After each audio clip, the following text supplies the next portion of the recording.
What's up, everybody? Welcome to another episode of the Best of 5. My name is Elon, and boy, we have a hell of a show tonight. First, welcome to everybody that's not usually here. We have a big panel. I'm super excited. We have Katana Prime, we have Tuboware, and we have Automattock. They're in our green room right now. Tuboware requested only red M&Ms, so he's getting taken care of for that. Automattock wanted just the green gummy bear, so they're getting taken care of for that. So everybody's in good hands. Don't you worry. Tonight on the show, we're going to do things a little bit differently. Automattock needs his gummies, man. We're going to do things a little bit differently. So usually we start with our weekly recap. However, this week has been such a shit show on this platform that we have to talk about it. There's been so much shit happening on Twitch. That most of it is not necessarily positive. I guess it depends on who you ask. Actually, even depending on, you know what? No, it's all like been kind of negative. So we're going to talk about it because it also affects us. Tubble's building the red arms. Yeah, we'll get him some protein shakes. So we're going to talk about that. We're going to talk about our weekly recap, which is where we recap all of the tournaments that happened this past weekend. And Rev Major got pretty hot. Luckily, nobody got hurt, though. And then we're going to bring on the guys, and we're going to just shoot the shit and talk some Rumbleverse and have some fun. So, without further ado, let's get right into the first topic. So, this week on Twitch, first of all, well, actually, before we even get started, Ace King Offsuit has resubscribed for 56 months. So, big thanks to Steve. Steve's big worry after he left the show was that I was going to turn this into a Rumbleverse podcast, and we're getting there. Slowly but surely. Also, it's not a Rumbleverse podcast. We got other stuff. All right. Whoops, I accidentally hit the wrong button here. Apologies. Let's talk about the state of Twitch. First, this week started off rough, where some of the top creators in the platform were quibbling. There's infighting, there's drama, all this other stuff, and I've been hearing a lot of people say things like the platform's on fire and like Twitch is a show, etc., etc. But the hilarious part is outside of that creator circle, like everything's the same. It's perfectly fine. Was some of the stuff that's happening over there terrible? Yes. I hope they're getting it handled, and I hope Twitch does something about it, which led to actually Twitch changing something. Earlier this week, Twitch announced, after some of the drama from the top creators, that gambling, at least the big popular versions of it on Twitch, like slots and games of chance, stuff like that, is kind of gone. Right? The wording is super interesting, where they've basically kind of said, yeah, we're going to take this away unless we say it's okay, right? So, it was like they were taking away slots, other like casino games, but they're keeping the sports betting on. And it seems like some services will be available for use, some services won't. It's very interesting, the wording they use. They also used specifically in the post, they said that one of the bigger sponsors on Twitch streamers for gambling, which is stake.com. They specifically named stake.com as one of the gambling websites that will be taken off of the platform, will no longer be allowed to be used on the platform. And this was this is essentially what their statement is. I'll read it from the second paragraph there.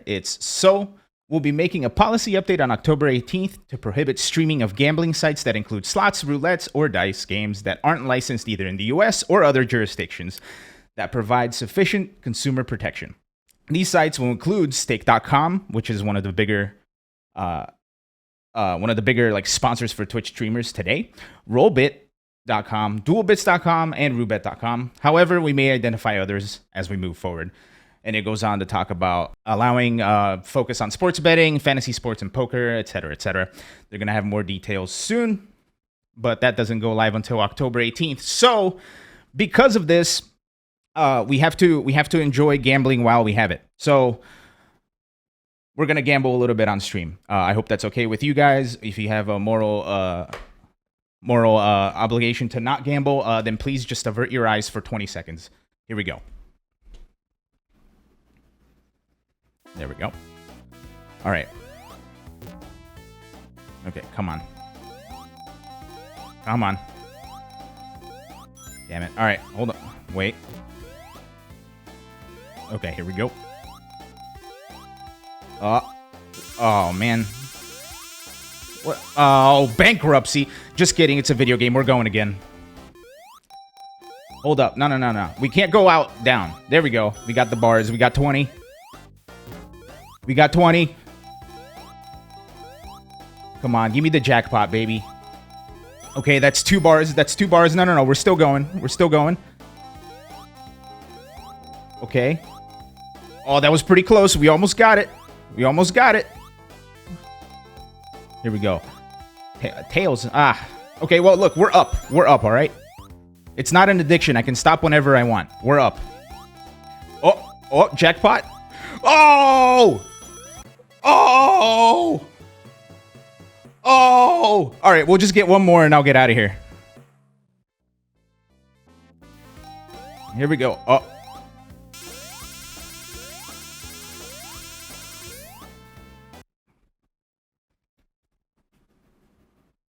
Damn it. Well, easy come, easy go. I can stop whenever I want. Anyway, thanks for joining me for the the gambling celebration here on Best of 5. Die by Sword, the patron saint of Best of 5, resubbing for 59 months. Everybody give that man a round of applause. Also, thank you for sitting through that bit. I appreciate it. When I was recording it earlier today, I cannot believe that that's how it actually shaped out. It was pretty awesome. So, on top of this, on top of the gambling shenanigans on Twitch, Twitch also announced that it is going to end certain contracts or certain contract options for creators on Twitch. In the past, when creators got big enough, they were offered a 70-30 split on subscribers for Twitch.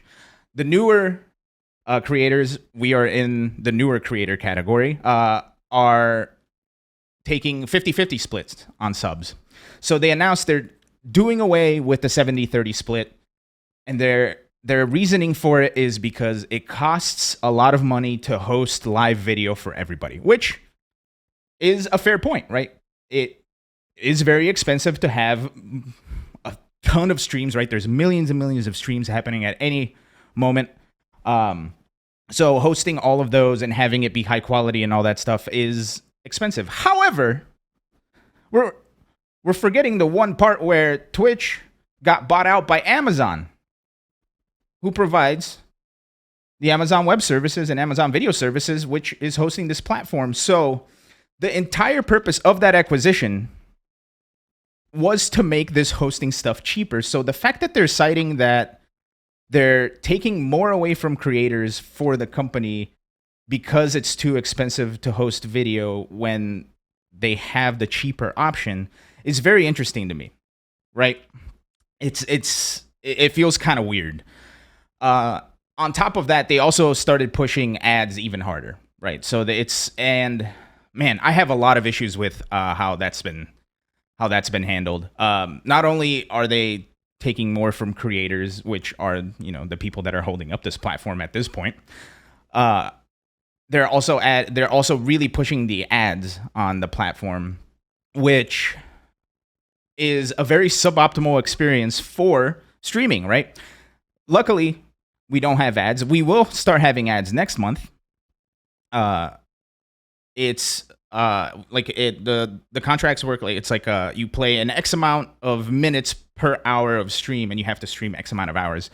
Luckily, because of the way our show is structured, we can just play the 3-minute ad during the countdown, and then we can play it at the end of the stream when nothing else is going on. However, for contracts that are different, that interrupts the live experience, right? You can't hear or see what I'm saying. So it completely ruins everything. So the fact that they're still pushing it, and to even add on to that, it's horrible. It's horrible. The way Twitch handles ads, I think, is the absolute worst on all of the video platforms, right? Like, they're non-skippable. You have to sit through a ton of them. And you're getting like the same ad every like 5 minutes. It's awful. A lot of smaller streams suffer from this because people don't want to sit through pre-roll ads, right? So it's a danger, and I think the path that Twitch is taking with this announcement and what it means for the future is very grim. I think this platform is eventually going to implode on itself because of decisions like these. Now, is it going to be this year, next year? No, I think it'll probably be in like 5 years or so, because there is some competition, right? The competition, however, is not to the level of Twitch for a couple of reasons. So we have Facebook Gaming and YouTube. Those are the two biggest streaming sites competing with Twitch. However, Twitch has the market cornered for 3 reasons. First, the existing community. Twitch was kind of here first, right? So a lot of the bigger creators are here on Twitch. A lot of people know to come to Twitch for streaming services and already like are a part of the Twitch community. So that's a big thing. The other thing too is, and this just became no longer an issue, or no longer the issue, Twitch offered the biggest and best way to monetize your content for creators, right? So until now, you could get the most money, the most bang for your buck by creating on Twitch, but they're taking that away. And last but not least, the chat experience, right? You guys, Twitch, inarguably has the best chat experience out of every other platform on here, on the internet, right? Like the YouTube chat experience is very awful. It's so hard to even like try to interact with a chat on YouTube. It's bad. Facebook, like everybody basically doxes themselves every time they talk because it forces you to use your real names. So it's rough. However, YouTube, I think, is like 1 or 2 updates away from being the greatest experience for streaming. They're already starting to build towards it. So I think once they start really focusing on the chat and focusing on offerings kind of like Twitch Prime and things like that, I think YouTube's probably going to be taking over the space because they're making all the right decisions for now, for sure. Okay, that's my take on the state of Twitch. It was long-winded for sure, and I do apologize. I hope not too many people have left, but it's time. What time is it, you ask? It's time for the weekly recap. I hope I do this right. I didn't do it right. It's time for the weekly recap.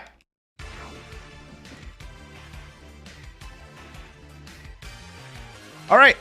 We're going to... Whoops. Hold up. There we go. We're going to start with the North America Grand Blue Fantasy versus Community League, and it was taken by XLN Skyfarer, and they themselves have qualified for the North America Regional Finals. Lord BG Callisto, hashtag not just a streamer, or hashtag just a streamer, taken second. BE Paw rounding out the podium. Jukum rounding out the top 4. Master Chipmunk, Rickster, Wancat, and Akiyama all rounding out your top 8 for the Grand Blue Fantasy versus Community League. Also, Bestie for Best Name of the Week. Bottom right there is Tenacious Loser. He's in the running for a Bestie for Best Name of the Week. Next, we got the Rev Major, the hottest tournament of the weekend. We'll talk about why in a little bit. Dragon Ball Fighters, which was a part of, or a power event on the Dragon Ball Fighters World Tour, was taken by Fenrichi. He's taken 300 points home for the Dragon Ball Fighters World Tour. Oblivion and Goichi round out your podium. Sorsa rounds out the top 4, and Alden, Easy Steel, Nuo, and McFrappy all rounding out the top 8. Big ol' Japan podium up top. Also, shout-outs to new staff, Herbert, Xanis, and Balza, all tying for 9th, and rounding out the rest of the top 16. Tied for 13th is Abu, Alex E. Valdez, Taxmaster, and Vinky. I hope I pronounced that right, because that sounds funny to me.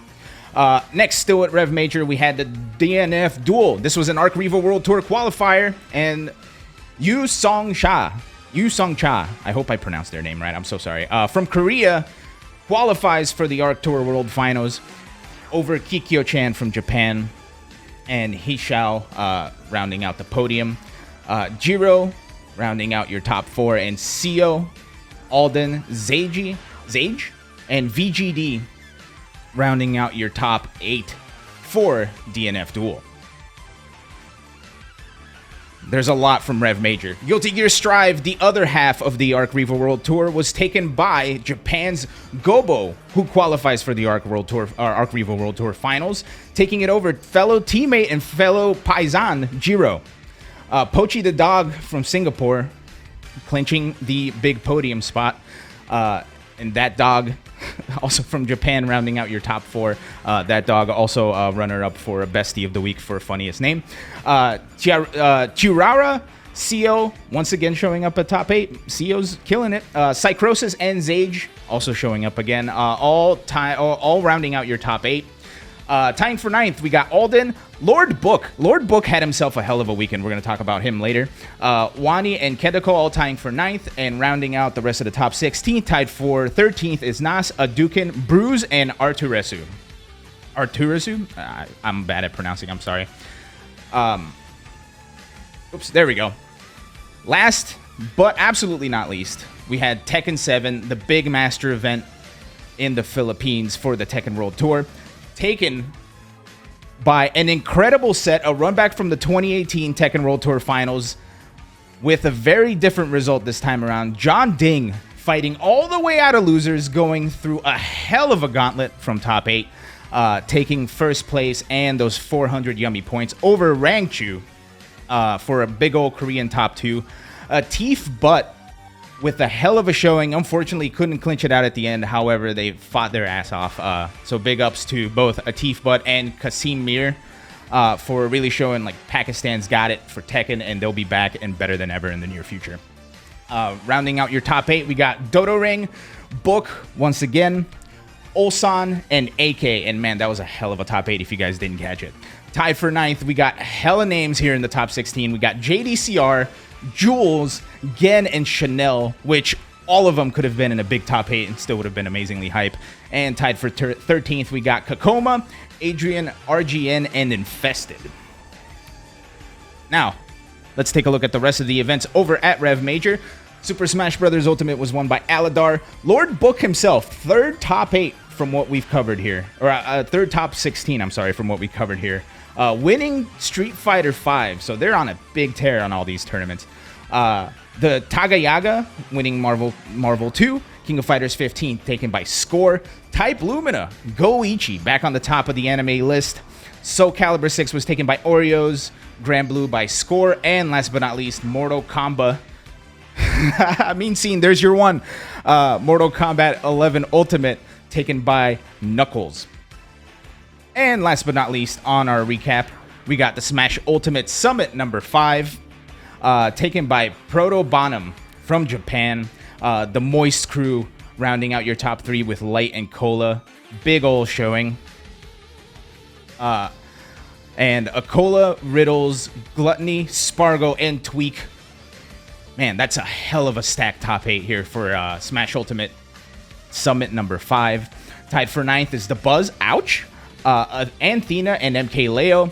And tied for 13th is Jazzo, Cosmos, T3 Doms, and Mirin. Damn, that is a stacked cast. That's unbelievable. Enough about the past. Let's look to the future. This weekend, we got a big weekend.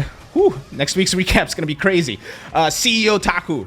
It's part of the Dragon Ball FighterZ World Tour. It's part of the Arc Revo World Tour.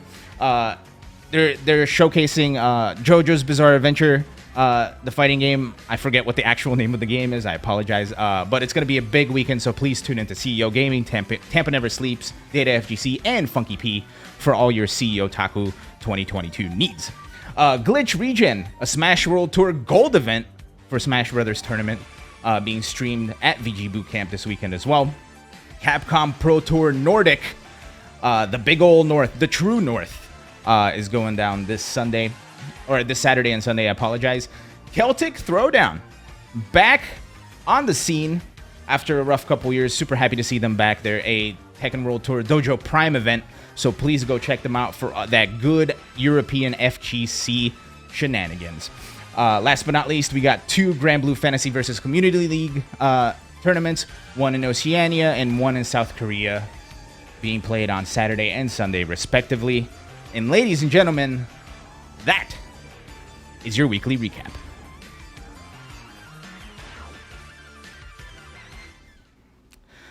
Whew, I forgot to breathe through half of that. That was pretty crazy. All right, look, I know you all aren't here for me. You're here for the actual big names of the scene and the people who are really good at what they do. So, I think it's about time, huh? Chat, you ready? They all are done eating their protein shakes. They're all done reading. Thanks, Tuboware. They're all done reading their magazines. They learned their moves. They got their protein shakes. They got their builds. They're ready. So, ladies and gentlemen, joining me for what I can only assume is going to be an absolutely amazing discussion is the big crew. We got Katana Prime, Tuboware, and Automattock. Man, it's about time this happened. How's it going? Auto's been spinning for like the past 2 hours. Y'all just don't know. He never stops. He literally never stops. Nobody caught on, man. Like Hugo, 720s. I got to do circles. I can't help myself. Oh my god, toxic. I blame Keats. It is Keats' fault, always. Guys, first of all, thank you so much for being on the show. After running into all of you so much in the Capital City, it's super nice to just like sit and actually put faces to names and, you know, realize that, you know, we're all human beings enjoying the same game. So that's pretty cool. So here's what I want to talk about. First, you know, the game released last month. Let's talk about how we feel about Rumbleverse. Katana Prime, starting with you. It's the state of Rumbleverse as it is now. How are you enjoying the game? Like, what's been like the best part about having it in your hands? Well, for me, I got extremely lucky because, well, anybody here who knows me likely knows me from fighting games over the years. But I'm more of just like a general gaming like lover, and two of my favorite genres are fighting games and platformers. You put those elements together throughout Rumbleverse, and you know, dump it in the battle royale, you know, pot, and you come up with something that's truly unique. I haven't played too many BRs overall, but I can easily look at the gaming world and say, okay, nothing plays like this. The layers are there. The loot makes it fresh every single time, should you choose, because stats are as you decide and perks are random. So they had enough in the bowl for their 1.0, or I guess whatever the patch is right after, right? Don't mind me, to have a very solid foundation. And like anything in life, if the foundation sucks, then like your game sucks. And they have hit pretty damn good, in my opinion, for the start of a game that we hope to play for years. So yeah, really easy. And my only real gripe, which is not even their fault technically, I don't know, I just make Playground more obvious, and I'm good to go from there. Oh yeah, Tuboware. How about you? Like ups and downs of Rumbleverse so far after we're a month in. Have you seen me play before? There's no downs. Absolutely no downs. I'm the best there is, the best there was, the best there ever will be. But actually, in all seriousness, this game is amazing. The Twitch community so far, I don't want to say the whole community. The Twitch community so far has been really incredible. I mean, I think I can speak for all three of us today. Our Twitch numbers have boosted heavily because of Rumbleverse. And I honestly, I don't know why that is. Like, I'm glad that there's people to discover us as creators now through this new game. But even outside of that, man, like everybody's seen my tweets. Everybody's heard me talk on my stream. Everybody's seen me post on Reddit, blah, blah, blah. Everybody knows how much I love this game.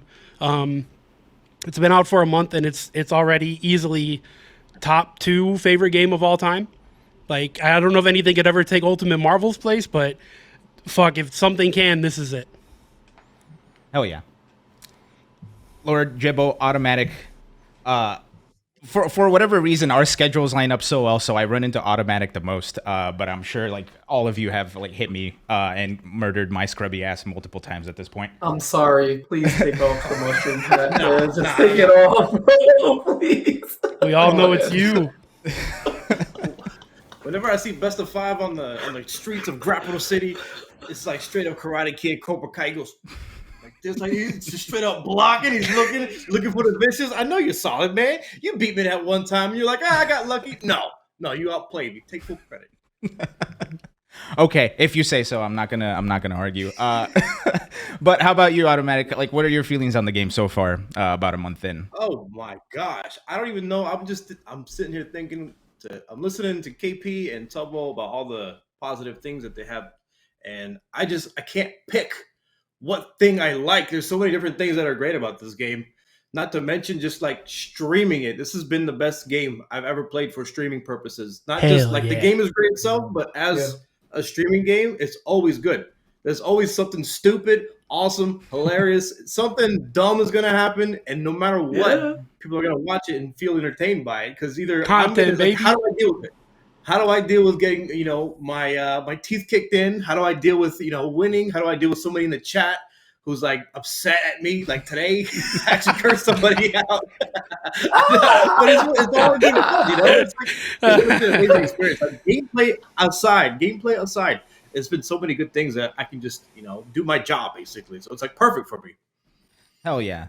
No, and I super agree. I feel like I'm held hostage by this game in the best way possible. Like, I'll be pissed off and not want to play it. Yeah, I'll be pissed off and not want to play it, and like an hour later, I'm still playing.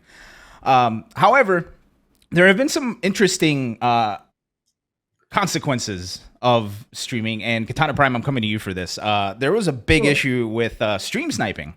And I think that you got hit the worst out of everybody here on this call. Early on for sure. Some of it was blatant. A lot of it was obvious. It's died down for the most part, which is crazy. When Jimbo says that there's a wonderful Twitch community surrounding the game, it truly is.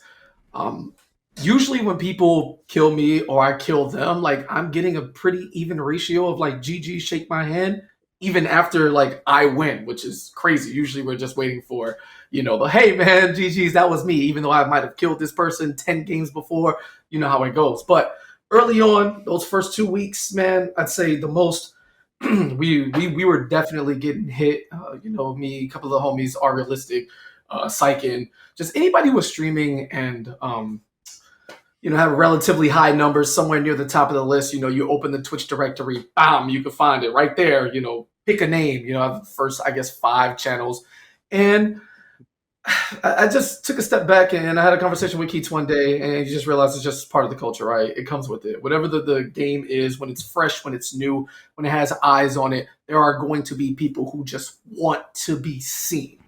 And it's no different than fighting games, right? If you stream anything and you have a name of any relative value, for lack of a better word, it just comes with the territory. So I've learned to embrace it.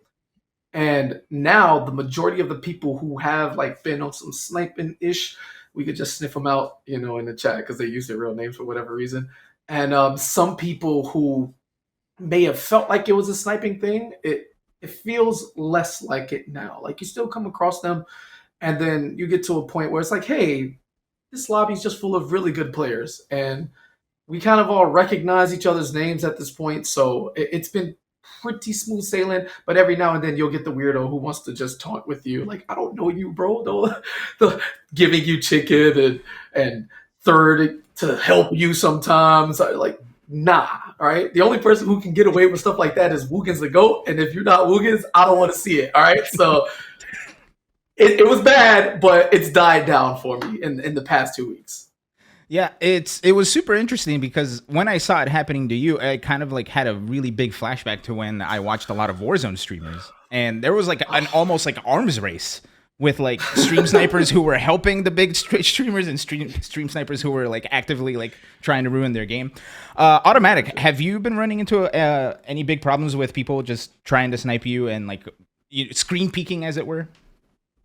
For a day, it bothered me, and then I decided you can't do anything about it. So, you got to make it into a show or something. You got to figure out a way to make things work. Like when I play in online fighting games and I'm playing against a laggy opponent, I can either be upset that it lags, or I can be pissed and complain about it, or I can find a way to win. And that's the only option. You either complain about it and it's still there, or you find a way to manage it and make it into something that's good or meaningful or positive. And that's what I did. After the first day that it happened, I was kind of annoyed. I was like, this is kind of whack. And then I'm like, everybody come stream snipe. Come bring it. I'll smoke all of you. I'll fight everyone at once. Let's do it. I'm down. That's pretty much my approach to the stream sniping thing. Hell yeah. What else could you do? Yeah, no, that's very true. It makes me kind of happy I haven't streamed the game yet. Yeah, no, that's too bold, man. Everybody can fight me at once now. Don't do that to me. Y'all can come maybe 2 at a time, but we'll switch you to 3. If you're mid player, then we can do 3 for the content. But if you know what you're doing, just leave it at 2. All right, 3 is. I'm not God out here, not yet. Yeah, so at all Katana Prime games, there's just going to be a single file line across Grapple City. Line up. Yeah, imagine. Oh, that would be phenomenal. I would respect that more than anything. Hell Okay, yeah. my turn. That's so sick. I have the stamina to deal with it anyway, so Hell yeah! I can't wait to see that good. I can't wait to see that actually happen now. Everyone's outside the final circle ring, just watching 2 people fight each other. Yeah, matter of fact. No, actually, I'll save that for later. Go ahead, because I have a feeling you might ask us about something later. Go ahead. All right, Tuboware, how about you? Any issues with the screen peekers, the negativity around the streaming aspect of it? I mean, yeah, but I had the same attitude as Jibbo. When I first started streaming, right away people were on it. And I said, I'll fight you all. I don't care. Like, I knew at that time that I was better than 99.9% of players. So after week 1 and 2, it stopped happening, but it started happening again recently. And I want to know why everybody's so mad at KP and Jibbo, because I only have people helping me. They come up on my stream, they wave at me, they give me chicken, planks, and they run off. And they see me getting hit, they third party for me. I'm just like, bro, I'm on my stream, please don't do that. What? Please, this is not I know you're trying to help, but you're not helping. Bro, they give you planks? Give me some chicken. Bro, I got footage. Look at the archives from my last stream, bro. I couldn't get rid of them. 9 games in a row, they sniped me and were just handing me shit. I was like, I'm not taking it. Listen. I pull up with 5 planks to the final circle, 4 in the inventory, 1 in the hand, but I can't get anybody to give me 1. That's crazy. Why do people hate me? I didn't do anything. If you got a trench coat full of planks, he opens it up, nothing but planks. Every single time, baby. You know how I'm coming. Hey, you better bring a bat. That's all I'm saying. Shout out to 56K. Some durability. Hell yeah. Now, but before we move on to talking about the future, I do want to focus on maybe 2 other things here. First, the shop, the clothing, the microtransactions. Obviously, that's the way they're making their money, which I super welcome, because having a free-to-play game has been, I think, a big catalyst in how the game has been received so well so far. How are you guys finding the shop? Any favorite pieces of clothing so far? Tuboware, let's start with you. What do you got in the bank? So I've said nothing but good things about this game publicly since it came out, right?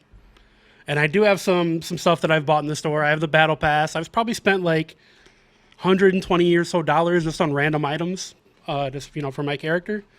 However, with all that said, I think things are a little too expensive right now. And I would really like to be able to buy individual items instead of only packs. I want the Jack's arms. I don't want everything. I want the chicken feet. I don't want everything. So I really hope in the future they give us the ability to buy individual pieces. I'll pay more. I would end up spending more money on individual items because the value feels better to me.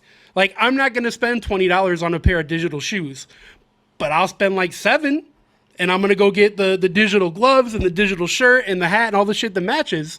And it's going to end up actually probably costing more, but I feel like I'm getting a better value, as a customer, as a consumer. But as far as my favorites, I rock the unicorn head to this day. To this day, I rock the unicorn head. That's Utah the unicorn. Oh yeah, that's Utah the unicorn, bro. Yeah, before he said that stupid stuff at the end there, I agree wholeheartedly on all the points before. A little too expensive I probably haven't spent as much, but I'm there. I did drop the dub on the cat suit. I obviously had to have the cat. I mean, you so like there's some stuff you gotta buy, right? obviously, right? I had to make my little Kitty Prime. That's the You cat got to. head with Yeah, the yeah, suit yeah. with no pants. When you see her running, that's Kitty Prime. You leave her alone, she just wants to loot. You understand? We can handle No business pants. in the final 2 circles, but people always testing me, so I gotta kill. That's why they hate me. Anyway, I feel the same. I would pay more for individual pieces. I think the $25 like CEO skin was just like egregious. I know you get 2 variants of it, but nah, like there's just no way. 20's pushing it. I do like the 1250 lines. That makes a lot of sense and feels more in tune with something that consumers would go for, especially since you're coming into the game. I do like that the shop refreshes itself, every 3 or 4 days, whatever it is, Tuesdays and Fridays. So that's good there. Um, I bought some of the tattoos, so like clearly I don't mind spending a little on the cosmetics because you can't even see the tattoos with everything. So cool. I don't agree with unicorn head purchases or tuna corn. That's just weird. I know I'm on your show, but you're literally the only person in Rapido City with the damn mushroom hat on. That's Like I actually true. Like played if 1,000 games. Yeah, it's facts. I'm not exaggerating. Hold on, let me look at my stats. Right, I played 1,273 games, and I have never seen anybody else but you with the mushroom hat. Take it off, please. All right, it's bad. It's not like unique. Bro, that's gonna it be makes an me never exclusive. wanna Like they're buy never bringing anything that back ever. to the store because it didn't sell at all. He's the only one who has it. You're gonna be able to sell your Good. account for like $2,000 one day. Yeah, absolute trash. But I do love the battle pass. That had exceptional value, The battle right? pass 'Cause was you paid sick. it The battle pass was sick. absolutely 1,000 brawler bills, or equivalent of $10, and you got like 11 or 1,200 back if you completed it. And they are super generous on the amount of fame they give you, which is your experience to progress. So the season's super long, 90 days or something like that. I finished the battle pass in 2 weeks as like an everyday try hard when I played. Yeah. If you give the smallest amount, an hour here, 2 hours there, like you will definitely finish it with time to pass as far as the season is concerned. And they've already mentioned that the costumes in the season passes are exclusive, and they will not, or the battle pass, excuse me, are exclusive and won't hit the store. And those skins were cool. The bomb suit, obviously Squawky's out here. You should see all the chicken suits running around now. The mascot's phenomenal. I see a lot of people rocking the punk rock joint, and I love the toxic, the full blown. I'm losing the word in my head right now, but you know what skin I'm talking The about. hazmat suit? Yeah, The hazmats. Thank you very much. Yeah, I see Psychic running around forever. But yeah, those skins are really good. The rewards are really good. Battle Pass, top tier. Individual shop items, overall too expensive. Let us buy some individual ones and charge a little bit more for them out of the set. I agree 100% with Tubo there. For sure. Before we go on, first of all, Nikki FGC rated us the KI Lord. So thank you, Nikki, so much for showing up. Nikki's I'm trying to sorry. be I'm Rumbleverse sorry. Lord, I'm too. sorry, Nikki. I'm sorry. Did you do him dirty? He hates me. He hates me because of Rumbleverse. Oh yeah, he's one of a few FGC names who have yet to kill me, but they will. I might have killed him with a chicken in the top 2. Sorry. Also, And before posted it online. moving on, I gotta respond. The mushroom hat's part of my identity now. Every time you see a mushroom hat, it's me. It's part of my character, especially now That's that he's got not the good. business suit. Especially now that he's got the business suit. He's a fun guy out of the office. He's a fun guy out of the office. But as soon as he's in, as soon Elon, as he's in the ring, you know it's how all you know it's business. bad? You know how you know it's bad? Because the What? only other person who owns it is Ultra David. That's how you know it's bad taste.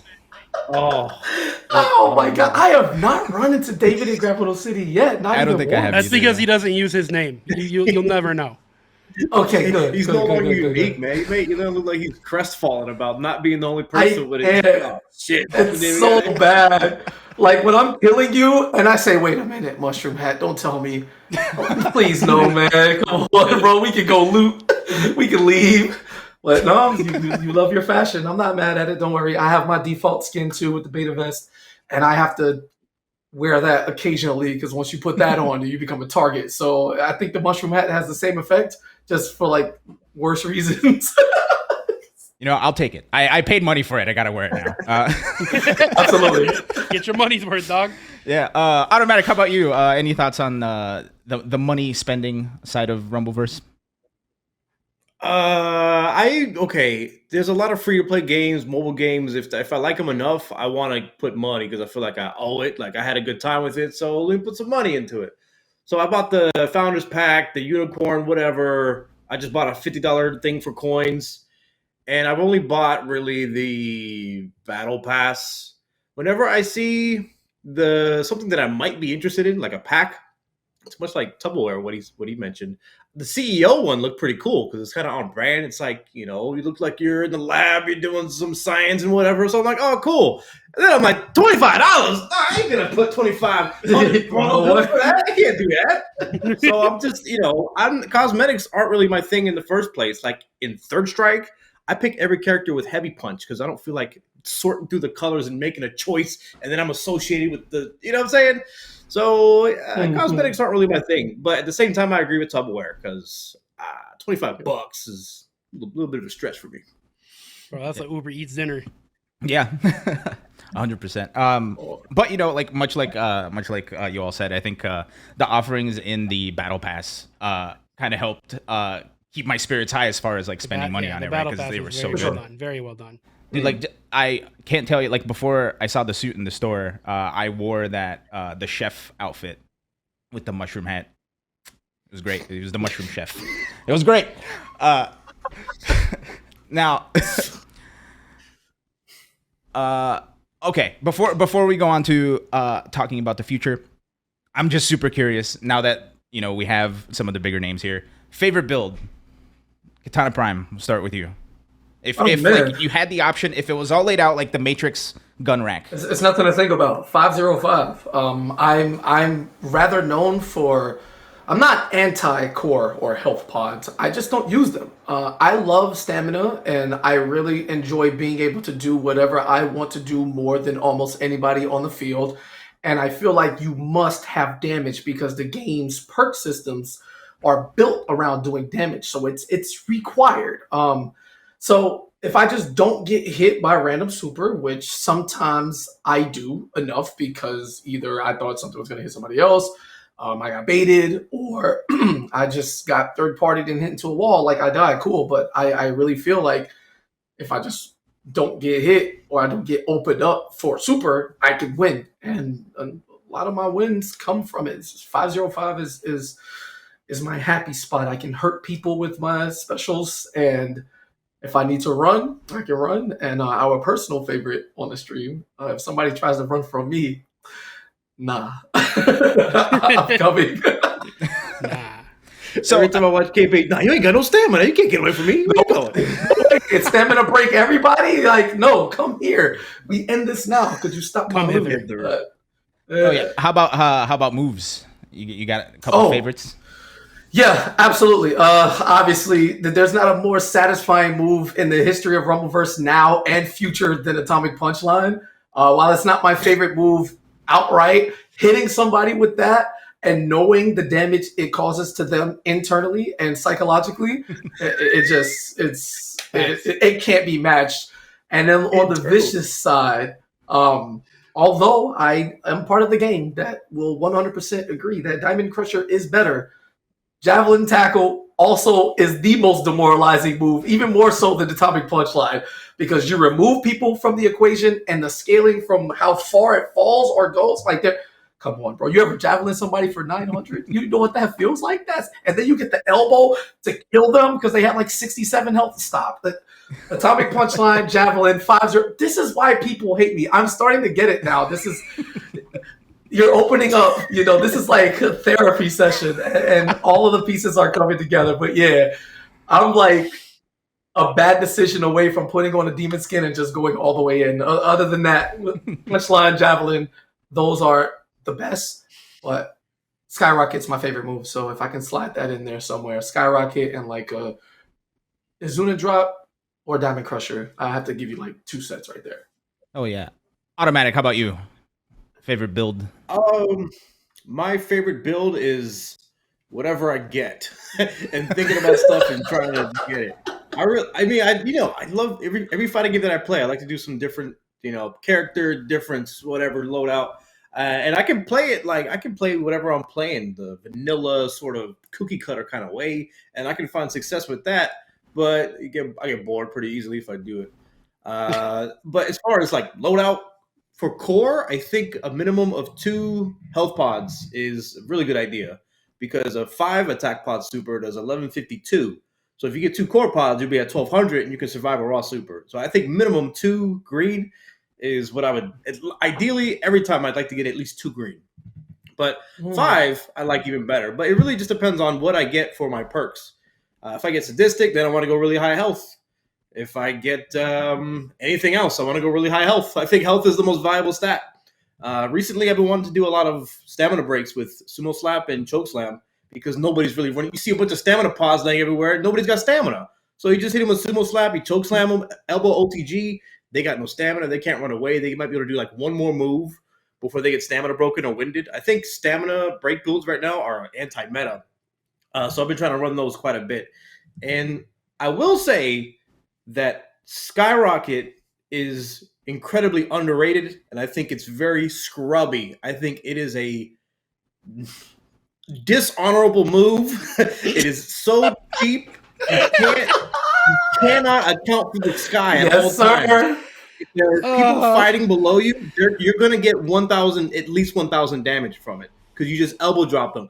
It does seem like the elbows have a little bit of problems. Like sometimes you don't get the explosion when you're clearly high enough to get it. But if that gets cleaned up, I think skyrockets are just a cheap, dirty tactic. They're not nice.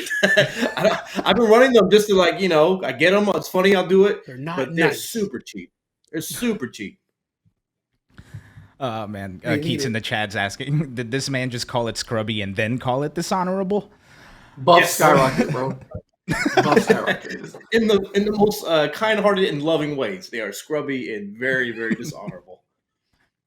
Oh man, I do appreciate the freestyling nature of it. I'm so stubborn with how I play. But Tuboware, let's talk about you and your builds. What's your fave so far? I feel like if you watch my stream, I'd be aching to say that my favorite pod build is probably 5-3-2.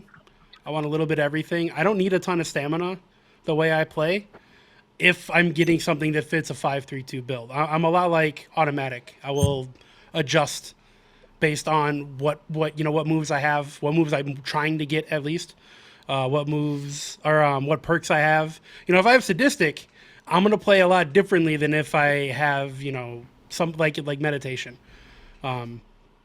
Versus if I have Brainbuster, versus if I have Aerodynamic, like everything makes a mark in how I want to build. But if I just have the stuff laid out in front of me, it'll probably be 5-3-2. I just want to never be caught with my pants down. I want to have that little bit of life. I want to have that little bit of extra stamina. And if I hit you, I want it to hurt because I don't want to. If I don't have 5 health pods or more, then I need to not get hit. I need to guess right more times, right? And if I hit you harder, then you have to guess right less times because I'm gonna hit you twice and you die.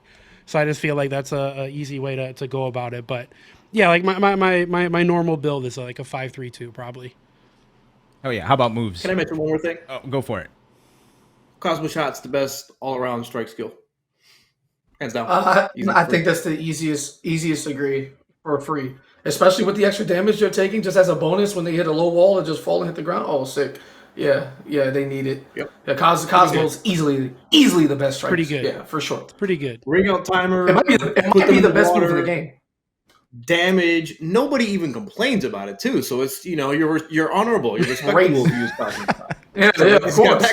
No, they'll complain about it on Reddit if you do like four Cosmo shots in a row. They don't like that. Yeah, 4 Cosmos and then the vicious grab. Ooh wee. Yeah, and then you're cooked. Oh my god! You get a super. You can do an Irish whip towards the water, long jump, Cosmo Shot. Yep. To get tons of distance off of it. Yeah, Cosmo Shot's the best.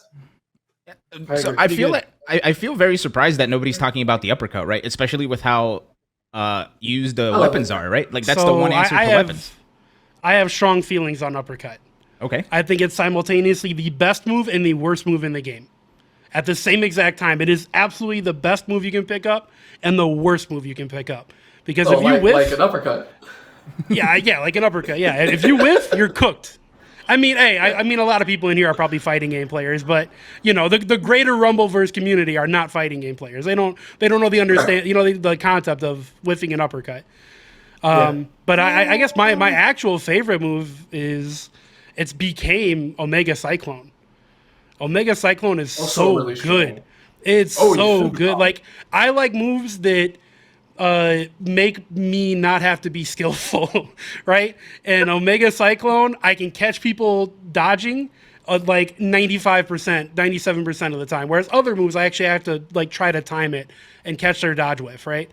Omega Cyclone, if I hit the button, you're probably getting cooked. It might not be a lot of damage, but you're on the ground, and then I have advantage again, right? And we're just going to keep doing it over and over again, and you're going to die eventually. So I really like Omega Cyclone. Answer. And I really like Super Duper Kick. I think Super Duper Kick is very underrated. The most underrated move in the game. It's the fastest strike. It's a launcher, so it sets up combos. If you charge it up, it blasts people away.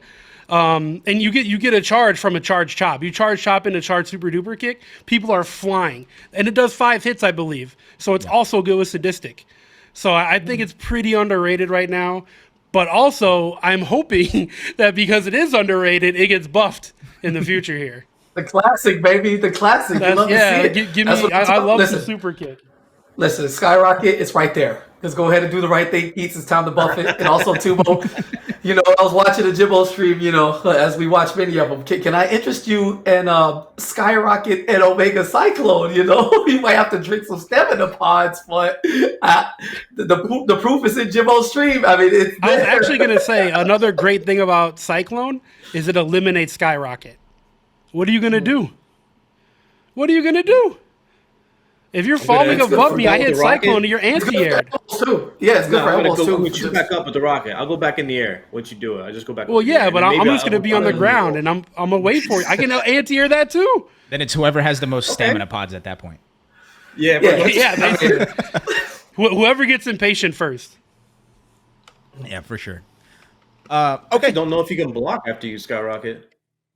Like the regular one. I don't know if you can hold block. Yeah, you have to choose. Interesting. I know you can dodge. You can dodge, elbow, and you can pop super. Rocket again. And you can do skills. So maybe I'll do skyrocket and then uppercut before I land and hit your cycle. I mean that would be OD. You got me. You got me, man. You got me. A few things I wanted to mention about the Omega Cyclone. It's a really good answer for Vicious Mist, which I think is one of the most absurd vicious attacks in the game, but the Air Vicious Mist specifically. So Cyclone is a direct answer for it, which is really good. The other thing was about the uppercut. One thing that is kind of starting to get implemented is punishing bailouts. So the way people are starting to evolve is whenever they dodge, they'll do their strike attack. And sometimes people will dodge, they'll bail out, they'll do their strike special. But if they don't have uppercut, I don't think there's any other solution that you just straight up punish their roll if you uppercut them as the bailout. That's another good benefit of the uppercut. It's a way that you can hit them that's nearly guaranteed. Not that I'm aware of. Yeah, for sure. Makes sense. Okay, let's talk the future. Right, we got the announcement this week. We're gonna get a mid-season patch, and they also teased a little bit what new seasons are gonna be like. So, No restrictions. A genie out of a bottle. You get one wish for Rumbleverse. Automattock. What's your one wish for this mid-season patch? I get one. Hold on, let me consult my notes and make it. Yeah, actually, I wanted to bring. I wanted this man has the notes. Yeah, without him, we are useless. I got out here being an idiot and nibbles the brains. He'll pop up. I found something. All right, cool. Play it. Hey, everybody, look at this. Follow Automattock. Get good. I'm just an idiot running the street. Trial by fire because that's just how I do. But without Jimbo, bro, we would be so lost. Yeah, and for those of you that don't know, if you go to Automattock stream and you type !RV, he's got the full document available for everybody with a lot of info on Rumbleverse. It's such a good, primer to just look at the information that you've managed to someone gather. would just take all of his info and throw it in the wiki, but I do enough for Rumbleverse. I ain't doing it. Somebody else can do it. It's in the chat right there. Community manager. This isn't even, official community service, and Keeman is already on the job. You can't stop him, bro. He's too good. Man. Got him with the 25 pager. Hell yeah. But as far as what I would change, I have quite a few things. Okay, give me a top 3 then. If one's too tough, give me a Okay. top 3. Well, there's I don't know what to call it. I hate to say some game developer words that I don't know how to like say correctly. Like, oh, it's a bug, it's a glitch, it's not that kind of thing. But there does seem to be some latency issues, that kind of thing, things not working, and then that all gets solved, I'm sure. So I don't know if it's worth mentioning. The rage quitting during Super, I think that's a big bummer. It was funny the first 5 to 10 times, and Yeah. now on rage quit number 100, it's like, come on, man, now I gotta just watch my meter drain. My perk meter is not going to get the damage that I just got. I can't put you where I wanted to. I can't get your items because now you're in the middle of a bunch of people. I want to put you up on And the they know train what tracks. they're doing. I don't know, Yeah. man. No, I think like maybe half of them don't, which is why I did a couple streams where I try to like inform people. And surprisingly, like what happened, there was a bit of a like I was playing and the chat was like arguing amongst themselves, like what's going on here? And then I kind of leveled with the person, and they legit didn't know how much of an impact rage quitting or just quitting during the super had on the player. And they're like, oh man, I feel really bad now. So I try to step back from it every now and then and assess, like, do people really know the effects that this has on the player? And it tilts you a little bit too, and that's something you can get over, but it is a factor. So that part, quitting during super. And then there's a part where you land when you're coming off of the barge. Sometimes your stamina gets hit. I don't know if that's intentional or not, but it seems like it's kind of not cool if it is. You just lose like 80% of your stamina at the beginning, and maybe you're around like 50 people, more than that can be in the game. But as far as balance, I'm okay with weapons. Weapons, I don't mind them. I'm kind of having fun with figuring out how to interact and beat people with weapons, and I kind of enjoy it when I outplay somebody and I have no immediate resources to deal with weapons. Like if I elbow drop them perfectly and they do a vicious chair, I'm like, yeah, give me that chair. I give it. Just thanks for the chair. I appreciate that. But the one thing that I would consider is air mist. I actually took a clip and I went into Adobe Premiere and I checked the frame by frame on the speed of Air Vicious Mist. And I could approximate maybe 19 to 20 frames of startup. And I know this makes Keats like, the game doesn't work like traditional fighting game data, which kind of I don't know how I feel about that, because I think it still operates within a timeline. But I think that it was 19 to 20-ish frames for startup of Air Vicious Mist, which is reactable. In Street Fighter V, my limit is around 13 to 14 frames of reaction. I can do that. But I don't know if what I'm seeing is directly correlated to, how much time do I have to react to this? Is dodge immediately invincible? I don't quite know. When I see it, is it actually occurring within that 19 frames? Because maybe it is 19, 20 frames, but I'm not able to see it for 5. And then that would push it even further back to where it's unreactable. And the problem with Air Vicious Mist is because you get a full combo off of it. You get a full combo. It's just like an infinite plank. So, I mean, I can deal with it. It's not something that I feel like this is a emergency, like the stop sign in the air. I don't think it's that crazy, but it is kind of whack. I think the other thing is like mildly meditate. I don't think is broken, unbalanced, or anything like that. But I also think it's just a pinch boring. It's not that interesting, and sometimes it shapes the gameplay in a way that's like it's meant to make you not engage. So you just wait, which is okay. It creates a funny storyline, but sometimes it's kind of boring. Yeah. I mean, you have ratting naturally in BR, so like if someone's gonna be hiding anyway, if they're healing, you can kind of sniff them out. I think as we get better, like people see people meditating in that final circle, and then we laser focus them right to kind of delete them. But I can agree if it's a 5-man final circle, 5 people are left, and the circle's gotten small, and we're all in a pentagon meditating. Like that's kind of just like weird. This is an interesting moment for a lot of people who are streaming or whatnot. It feels like you're responsible to deal with it, and nobody else is going to deal with it. You know what I'm saying? Like it's up to you to stop people from meditating. I won't. If I have it, hey man, go ahead. You do your thing. You meditate over there. I'll meditate over here. All right, we're gonna get this health back, and then we can find it out later. But I don't know, hitting that final circle with no healing perks. that's the only time where you act kind of jealous of meditative. Other than that, I think it's fun. As far as I'm concerned on that balance, it's really hard. I'm not as down on Mist as others. usually deal with it quite well. I mean, I still get hit by it, just like you get hit by everything. But oh man, I'm a weapons guy. I don't want, and this is something that like Iron Galaxy likes to do anyway, right? When it comes to nerfing moves, I don't want them to lose their identity. So I'm okay with chairs keeping their invincibility. But that damage cone at the top of no, like it has to go. And there needs to be some recovery.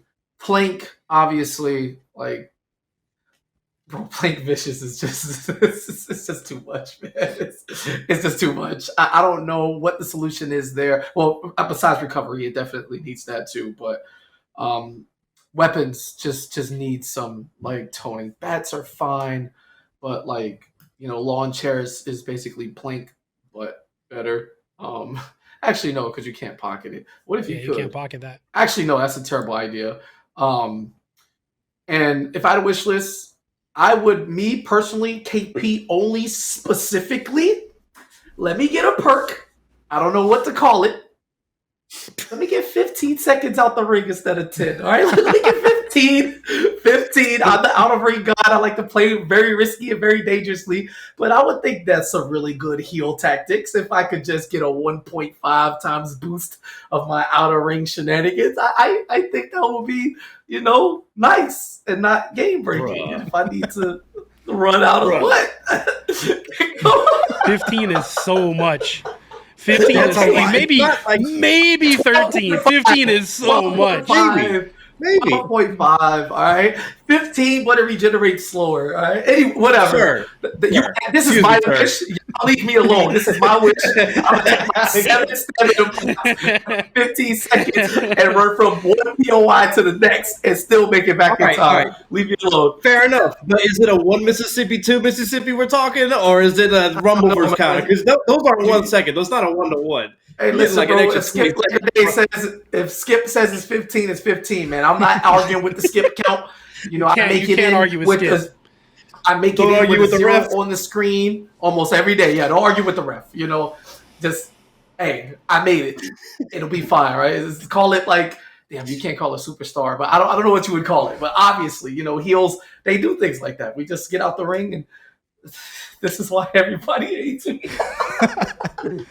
That's a wild activity. Before we go on, I do want to call a couple of things in the chat. First, Keith said that they're working on the initial fall stamina bug that I guess he said it's from. That's when you land on a crate. Yeah, if you land on a crate in an angle. And Fantasy Striver in the chat, I think that's the most creative and wise solution to the meditate problem. He said, have your screen go black to simulate you closing your eyes.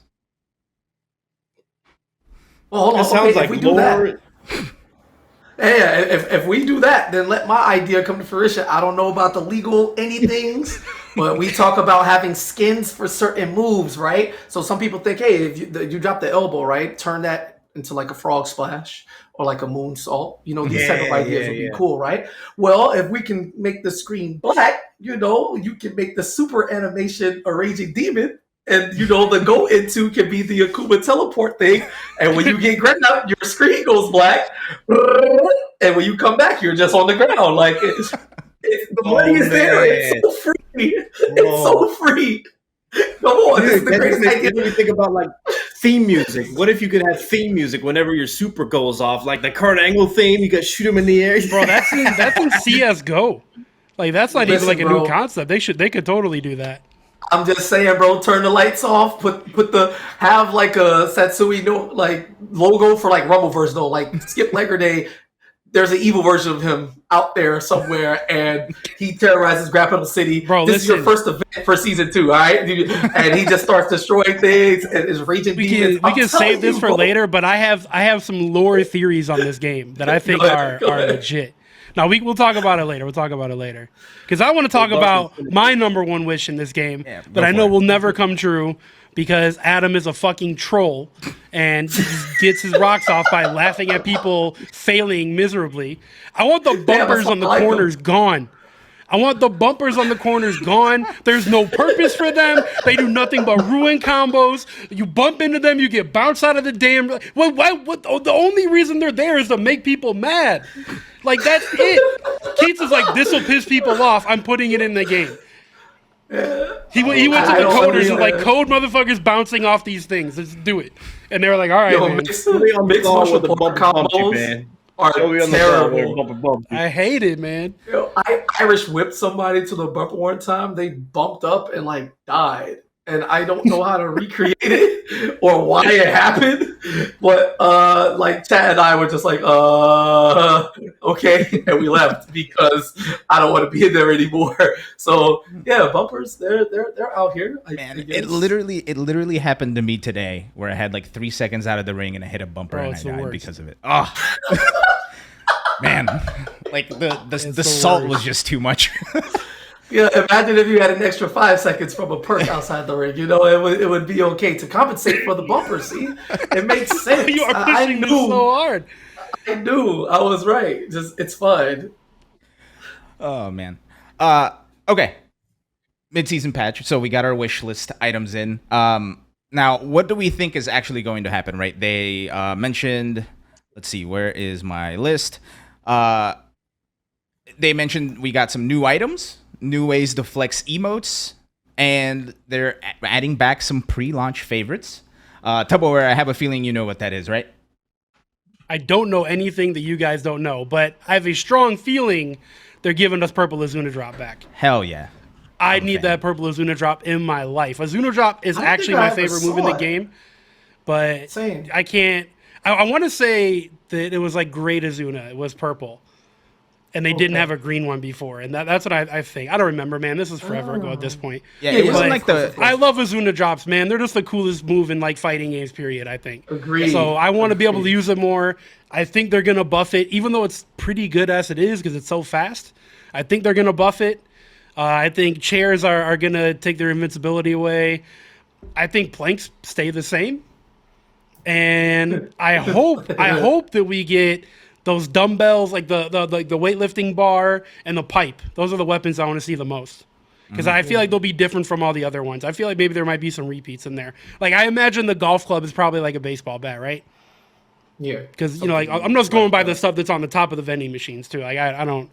I'm just assuming that's the stuff that's coming in the future. Yeah, and I think it was like the very first beta, right? Like, not the open beta that we had. They had a couple of purple moves that aren't in the game anymore. I think specifically the purple Azuna was there, and I think the Chokeslam had a purple version of it too, if I'm not mistaken. Yeah, that could be right too. Yeah, man, I don't know. It's so long ago.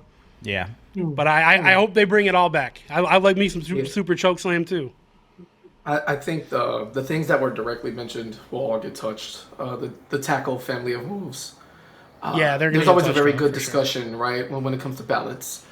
Do you balance your game around the best players, or do you make sure that something is not too killer for I'm with y'all, for scrubs, and alienate their experience, right? Like me personally, I love javelin tackle. I find it completely reactable. I think it's totally fine. It's one of the easiest and most unsafe moves in the entire. Do understand how devastating a javelin tackle is. You don't want to make the move ass and unusable because we don't want the moves to lose their identity. But if they have to tone it down just because of the stress it's bringing to the greater player base, it sucks, but I get it, right? Anybody who's top, right, will adapt anyway, and then we'll just use whatever else, works in the situation. So that's cool. It forces you to adapt, which I think what Rumbleverse is all about at its base. Stats different every time. You don't know what perks you're going to get. You don't know the positions of all the players or how they're going to act. Like, you have to adapt on a game-to-game basis, and it never changes. So I get it. Meditative is going to get touched somehow for the very same reasons. And what else did they mention right away? There were 3 things. I forget in the top of the article, but I think all of those will be touched and probably shown off first at the beginning of the streams, which I'm super hyped for, because even though I wasn't actively playing KI at the time, I watched all of those balance streams because I just love communication between developer and community, and nobody did it like Iron Galaxy did then. Yeah, it's good as because we were talking Rumbleverse, but with communication back and forth between the Capcom team, you see how good Street Fighter 6 is shaping up, and we love that. But as far as Rumbleverse is concerned, I don't know what they're going to do with weapons, because as much as I make the point about trying to do what you can, at the end of the day, I still feel like Keats is Keats, and the Rumbleverse team is going to have their vision implemented first. And I want that from a developer. Mm-hmm. Don't let us overrun you. And obviously we can make suggestions and talk about what's really going on. But for them, not only do they watch a lot of the streams, they're actively playing. You can run into an Iron Galaxy dev every match in Rumbleverse and you wouldn't even know it. So the information is not only there, like from a visual standpoint, but from them actually playing the game now that they have, hopefully, 1 million people playing, or millions. put the rock in the game to get all of this. So I think the big 3 things they mentioned in the article will get touched. I think we'll get a surprise change that we're like, huh?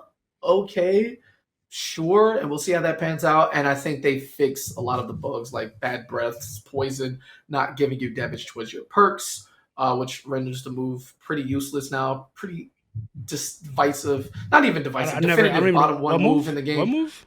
Yeah, exactly. That one. So yeah, I think they touched the main things for like casual settings. Will adapt, however, and I think weapons survive, but they get touched enough to where they don't lose their identity, but they're not clearly as meta defining in the final circle. Even if they aren't that broken to begin with, that's the perception. So weapons come down. For sure. Automattock, how about you?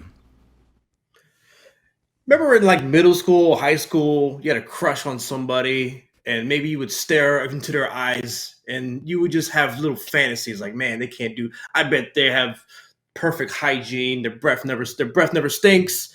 You have this like butterflies in your belly, and they can do no wrong, no matter what, because you have a crush on them.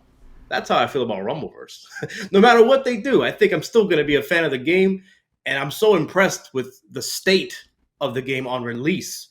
I'm so used to a fighting game being released, and it actually sucks for about 2 years. It takes about 2 years for most fighting games to actually be good. And on the first go-around, even just the beta, I had no idea that I would be like this involved with playing this game. I thought I would binge watch this game pretty much and be like, all right, I played it for 2 days. I get it. It's done. But here I am about a month later streaming this game anywhere from 6 to 12 hours each day. It's awesome. Yeah, this game is great, especially for its release. Now, with that being said, whatever the future is, I feel like no matter what they do, I'll adapt to it, and probably it'll be enjoyable or even better. So I just want to get that out there because I think they're doing such a great job. As far as like what I think may happen in the future, as far as the weapon, my prediction for the next weapon will be another traversal weapon, like how chair can make you go forward. So there's probably going to be a weapon maybe that makes you launch upwards, or maybe like a hockey stick where you go forward and you launch them into the water or something like that. I don't know. Sick. They mentioned a new way to flex emotes. So my prediction for that is either I don't know.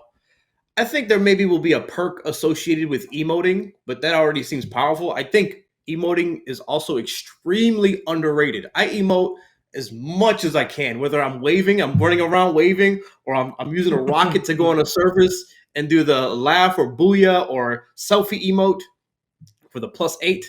So maybe there's a way where emotes will heal you, or they'll do something else.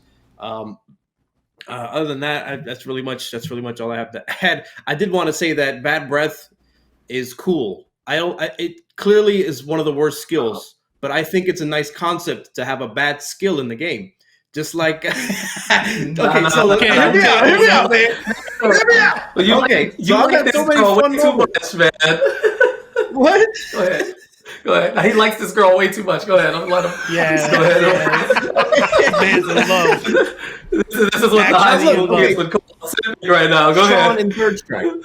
Sean in Third Strike, intentionally bad character. The developers are on record saying they made this character so that a higher level player can use Sean and, tone himself down a little bit and play with his newer skilled friends. So it balances out by itself. So I think that is such a fascinating concept, to have something that is on purpose not supposed to be good.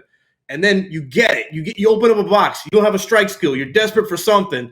I gotta take it. I'll take bad breath. Sure, it's the best I can do right now, and then maybe get something later. I think that's funny. That's cool. I don't even like it. And it's also funny when I win with it, because I've done many games where I've run bad breath and vicious mist, and that was my curse, and I had to pick whatever protein. It's to me, that's really fun. It's, it doesn't have to be balanced or good. Yeah, I mean, that part's cool too. Also, when it comes to flex, a new way to flex emotes, I instantly just think, oh, we can finally move around after we win now. So that gives you a different opportunity, instead of the instant pose. That would be nice. If you get like that. Or, they could do that and then give us like a win screen. They flash, oh, here's top 3. You see the emotes. That would be sick. This isn't mentioned, but UI thing, Iron Galaxy, and you should totally do this if it's not already on the table. I'm sure it is. When somebody kills you or KOs you, you should be able to see their loadout, stats, and moves. That's just how I feel. That would be cool.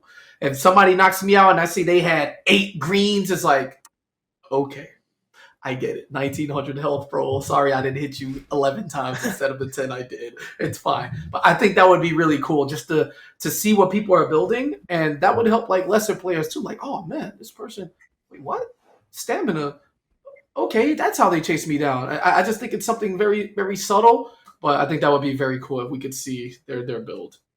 Yeah. Also, I did want to mention Automattock. You're, I think, the only person I see like preach the gospel of emotes, and I started doing it, and it's crazy, right? Like the way I play very stubborn and very scrubby, so like I'm not even gonna go into that. But if I get revived with a super, I'll just go up on a tree and start taking selfies. And like after a little while, it's like the super. Hey, I don't want to interrupt you, but did you see what Keats said in the chat?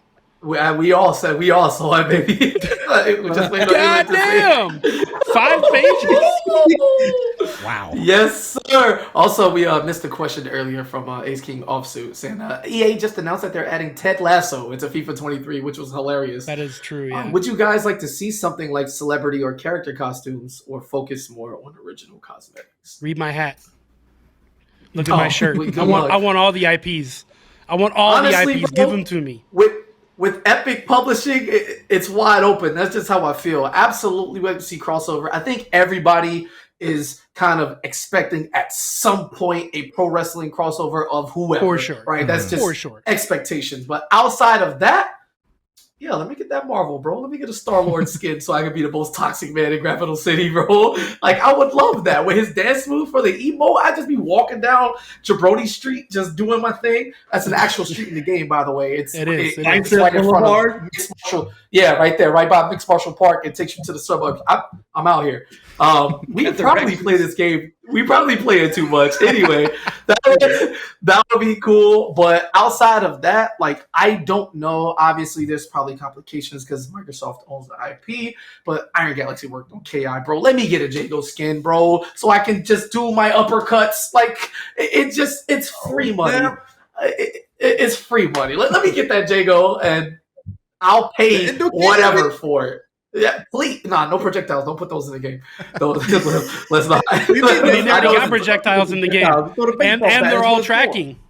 Yeah, but not the weapon ones. So, okay, so if I throw an Endokuken and that shit tracks you right halfway across the map, and I can charge it like Jago's fireball, and you just got this big ass 3 durability fireball chasing you. I'm in there. Let's do it. All right.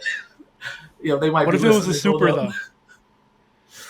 If it was yeah, that's interesting. That would be broke. That would be. Oh, go ahead. No, so I was gonna mention in the UI, and this was pointed out. I think it's somebody's maybe it was Automattock or Katana Primes, or maybe even Tuboware, where there's a counter on our super that says 1.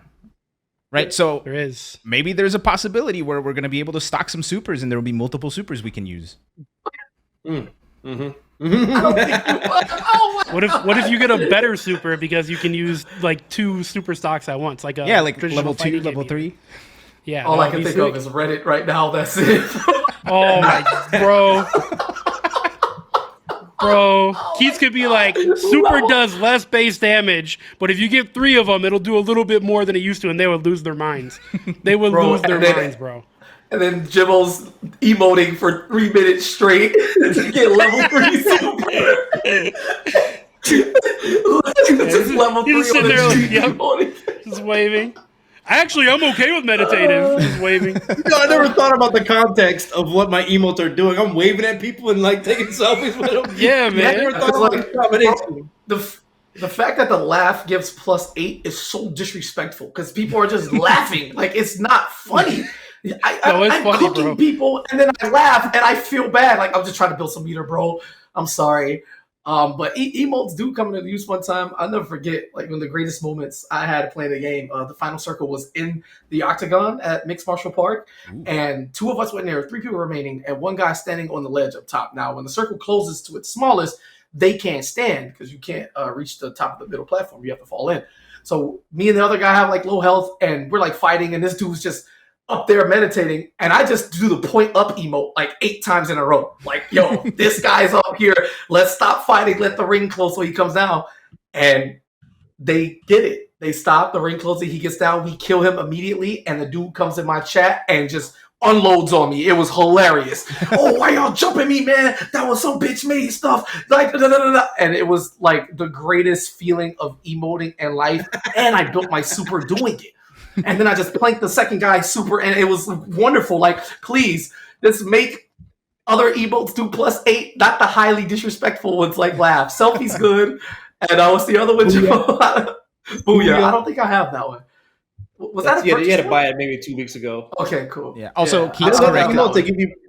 There's go ahead. more than a few emotes that give you +8, but they last longer. So that's laugh, booyah, and selfie. At least so far that I've identified have similar, like, I guess you could say, total animation frames. But there's other ones that give you +8, but they take longer. So if it takes longer, then you have more. It takes longer to get the whole meter. So. Yeah. Yeah. But Also, I did want to mention this. go for it. Go for it. That not having healing perks is a bummer, but you always have healing because of your burst super and because of emotes. You can always cycle those out. And that's why having health is almost like a guaranteed good thing because your burst super, your regular super, they're healing you percentage based. So the burst super, you don't lose the meter. When you hold the super, you lose meter. But when you burst super, you keep the full thing. So that means you can heal for even more. If you have more health, you get more percentage health. So you always have a super available when you combine that with, or you always have healing available when you combine that with your super and with the emotes. Yep. Also, Keith's corrected me. The counter there is KO protection. So apologies. Yeah, that's what it is. Yeah, let you know you have that res, that one res. Also, Aracat in the chat says the cheer also gives you +8. So that's the 4th one in that list, according to them. Okay, we're quickly approaching time, and there's still so much I wanted to talk about. Maybe we'll have to do this again sometime in the near future. Okay. But I wanted one last question, and then we're going to do an activity just to send everybody off and have a good night. They also mentioned season changes, right? Like the big shifts from season 1s where they announced they'll probably have different points of interest, different moves, weapons, new battle passes. My mind immediately comes to like the crazy Fortnite season change stuff. I don't know if you guys have seen it, but they'll straight up have like a full event where like something drastic happens and it changes the future of the game forever. So what do you guys want to see as far as like big season changes goes for Rumbleverse? Automattock, I want to start with you. Shoot. I really am a go with the flow kind of player, person, like whatever they decide, I'll be down for it. I am interested in what a competitive mode would look like, but I don't even know if that's appropriate for this game. I'm not sure if I want to take something like I'm trying to get first place every time, and then I get hit with an elbow drop, instant KO. I get wrung out by KP doing a giant swing when I got a plank in my head. You know what I'm saying? Hey. I don't feel too fair to me. If I'm near the water, you know what I got, bro. Man, let me tell you, this one time I had a plank in my head. I watched the replay on KP stream. I had a plank in my head. I was on like a ledge. I had a plank, and KP said, "Oh, you gangster, you got the plank in your head. Come down here, then. What's up?" So I came down there. I don't know what happened to my plank, but I rolled, and then I tried to burst super. Apparently, you can't do that. And then I got John swung off the fucking. Good games, man. Good games. You got me. GG. You got me again. You got me. Shake my hand, dog. There's something about this game that just like salts people up in a way that I don't think I've seen in a long time, and I love it. I'm here for it, including myself. I hate it. Wait, KP, go for it. It's wonderful. Yeah. Oh, sorry. As far as lore events, I want that too. Obviously, with BRs, right? You can either add to the map or you can shake up what you currently have in the space. Capital City's pretty big.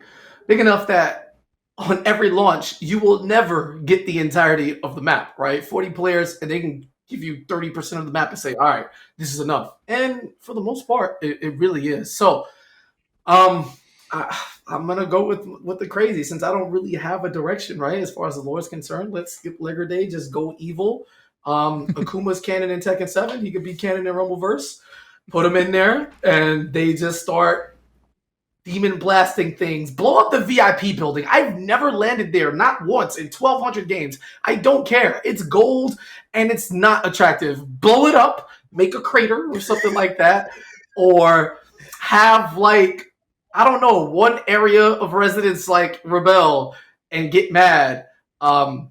Outside of the outlandish ideas, the thing we talk about in my chat, which we think would be very cool, is if you could like theme it for holidays, right? October's coming up. It might be too much to ask right now if it isn't already happening, but deck out Capital City in Halloween gear for the last 2 weeks of October. And on Halloween night only, turn the lights out.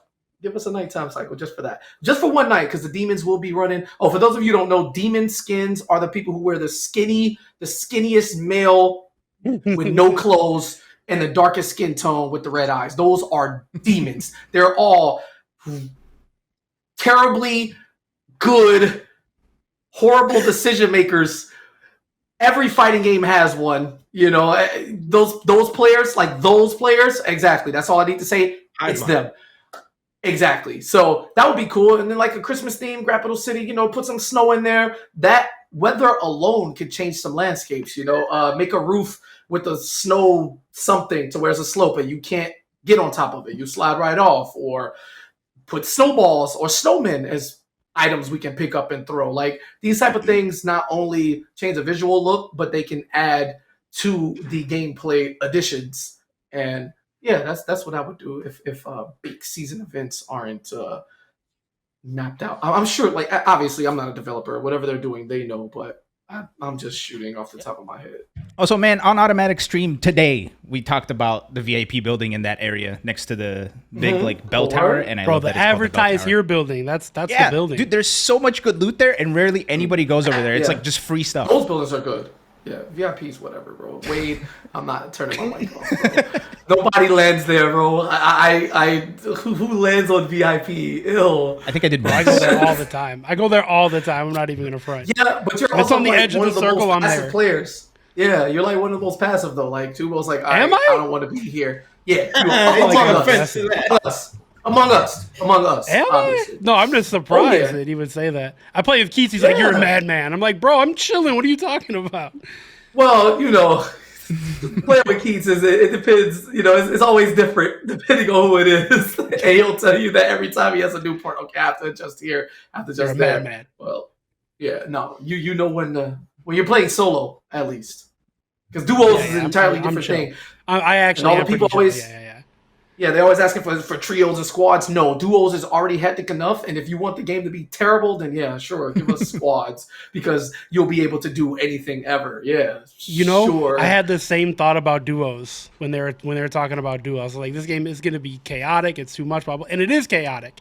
But the way they balanced it by not giving you 10 pods and giving you a little bit less health and, you know, like the no revive and things like that, I think that actually made me like duos as much as I like solos, right? So I trust Iron Galaxy to do something good with trios or squads or whatever. Like, I don't think it'll just be like solos with more people, you know? I think there'll be more to it. So I trust them to try it. Yeah, there's more to consider as well. If you put more game modes in it, then it's going to split the player base up to do different things. Yeah, I think Maybe that's the main a issue longer right queue now. time You in don't want to solo. split up the player base. It could be a thing. 100%. Tuboware, how about Yes. you? Any? Oh, go ahead. Sorry. Oh, no, my fault. Yeah, no, go ahead. I was just going to mention what Larry said in the chat. Squads with no revives at all. That would be cool, but how many people would just die instantly and then... Yeah, you just get smoked. You got to watch your boys. You got to watch the whole game, bro? Whack. Yeah, you got to watch the whole game. Yeah. But go ahead, Tubo. But yeah. Also, like the one thing we didn't mention that I did want to mention is the matchmaking's too damn fast now. I hate it. Like I'll queue up for a game How and dare forget. they make me hit the button when I want to play? How dare they? What if I want to go get water? What if I gotta take a piss? Right? Yeah, like I got so used to like hitting the matchmaking and then not hit the queue time. Get a clock. Just wait 30 more seconds. You can. It's solvable. I can't do it, You can man. do this How yourself. dare they? I will say though, the longer queue times made me a better player because I had to cherish each game that much more. Otherwise, I was facing 3 to 5 minutes. Now that I just like get a queue in 10 seconds, I just Okay, don't P's care like- about anything. I just do it. Oh, I Give me the died. next All game. right, whatever. Give me the next game. Before I could even like finish my salt paragraph, I'm in the next game. Like, yo, man, fuck this game. There's no This time game to is be ass.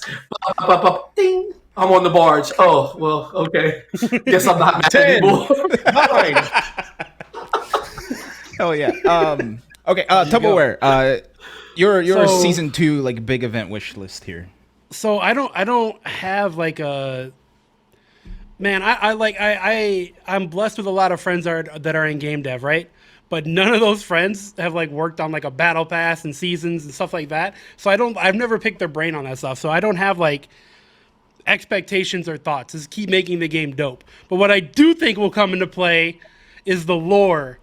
And I think the lore in Grappital City is very dark. I think people don't realize what's going on in Grappital City. Skip Lager Day has so many lines in the game where they're like, if you really listen to them, they're creepy. He says things like, hey, do you guys know how you got here? Because I sure don't. And he says things like, what a wonderful cycle we're all trapped in. And he says things like, he has this like weird, heartfelt, Rumblers always stick together, no matter, like, just like this really weird stuff. So I think that maybe Rumbleverse takes place in like a weird Groundhog's Day. Shit just keeps going forever and ever, and they don't know how to stop it. And I think that's where they take the lore. I think it's way darker than people realize. That's my prediction for the future. Man, yo, if they want to go dark, bro, again, Akuma is right there. Put Akuma in Rumbleverse, you cowards, and just let it rock, bro. So, but Tuboware, I have a rebuttal to that theory on the lore. I can't remember when, but I think it was right before the game came out. Either Keats said it or I read his tweet about it, where the people who aren't competing are the denizens of Grappital City, right? Like they're just they're normal inside people. watching the show. So how can it be a Groundhog Day thing when like sometimes they compete, sometimes they don't, et cetera, et cetera? Granted, like the line about the cycle thing is very interesting. Him asking how we got here is very interesting. So I mean, I couldn't answer that other than everybody's trapped in the cycle. Just because, you got snapped back one time doesn't mean you're snapped back in every universe. How do we know we're looking at the same Grappital City? True. It's Rumbleverse. There could be multiverses of Grappital City. All right, bro. Come on, man. Cut it out. okay. That's just, everything has a verse now, right? Why not? I guess so. All I'm saying is when I got javelin tackled into those houses, I don't see people in there watching the show. So, That's also facts. I've been in those buildings and there's no one in there. nobody in there, no televisions, bro. And I've been in a few of them. That's just, It's all the front. It's all the front. Their line does. I think Grappital City is all cannibalists, and Squatch Chickens is the competitors, and we're all beating each other to tenderize the meat of Squatch Chickens. Oh man. That's super dark. Maybe that's super it. dark. Also, Right. there's a sign in the game that says like go to Slam One. I think Slam One is our next map. Whenever we get a new map, I think it's going to be Slam One. I think they're teasing. That'd be us with that. sick. Yeah, because I wonder, do they make another city, right? And I think they will kinda eventually. challenge it, right? I think Grappital City's pretty balanced, like where they want to go. Maybe the next map is more vertical, or they have like areas that are just flat out open, so people can get their 1v1 on, right? Like, oh yeah, Right. meet me here on this baseball field, right? That's like 2,000 feet wide, and I don't know. There's so many ideas, and I think the most calming message I've heard through any of this from pre-launch until this day was in Keeman's blog to the community, where they say 4 seasons to come, like not the number 4, but just FOR. Like we know we're getting season 2. That was just in bold print right there. Yeah, I was there. And they want to recreate the wheel each time out. So the changes we get from season 1 to season 2 doesn't necessarily draw the blueprint for what happens between 2 and 3 if we're blessed enough to get one. So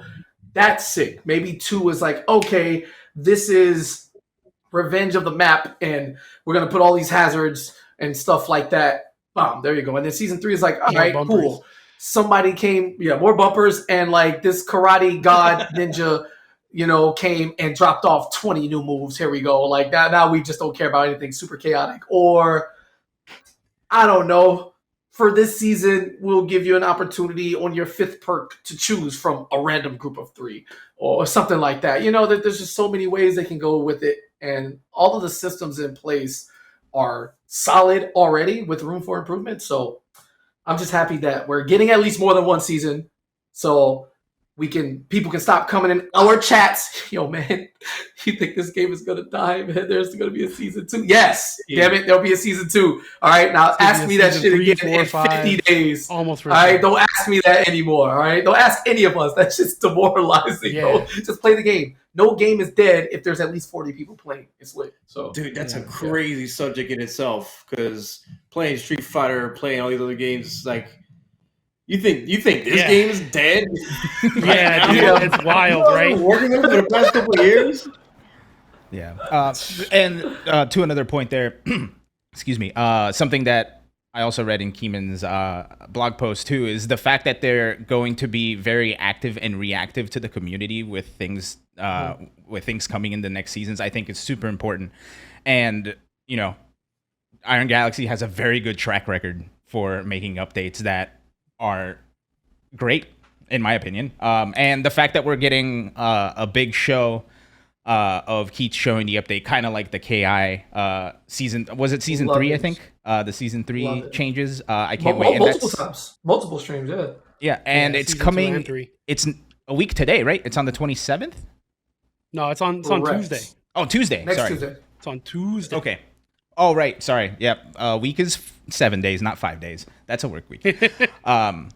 So I think after we put on tinfoil hats and had a discussion about theories and conspiracies, I think that's a good place to call it, especially because we're way over time.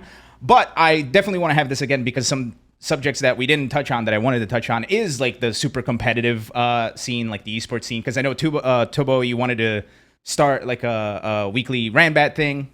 I got stuff coming soon. Shh. Okay. Very soon. Very, very soon. Very, very, very soon. Little something. Well, after that's revealed, then we'll come in and talk about it again. It was awesome having you guys on the show, but before you leave, I mentioned at the top of the show that Twitch is banning gambling, so I want us to gamble. But here's the thing: you're not gonna know what you're gambling on. The winner of this gets a pizza on me because pizza is currency around here. Chat, play along too if you want. Now, here's what's gonna happen. I'm gonna give you guys. Oh no, go ahead. I forgot to. I'm gonna turn in my pizza that I already got from you tomorrow. I forgot I have that in the hole. Let's go. Let's make it 2, baby. Yeah, you got like a pizza backlog over there. Yes, now, sir. I'm gonna give you guys 5 names. Each of you picks one. You don't know what it is. I know what it is, and it's funny. So here are the names: Bear, Hoshi, Sanchez, Ginger, and Smalls. Katana Prime. From those 5 names: Bear, Hoshi, Sanchez, Ginger, and Smalls. I'm gonna take Smalls because it's the closest thing to Swans, and if you're a member of my stream, then you know why I'm picking Swans. So Smalls. Okay. Automattock. Ginger, Sanchez, Hoshi, and Bear. I'm going Bear. Bear. All right. Tuboware. Hoshi, Pepper, or Ginger? Pepper. Or I'm sorry, Sanchez. There's multiple. What? Hoshi, Sanchez. You threw Pepper in there. What is this? Hoshi, Sanchez, or Ginger? Sorry about that. I'll go with the dirty Sanchez. Okay. Okay. So here's what you've bet on.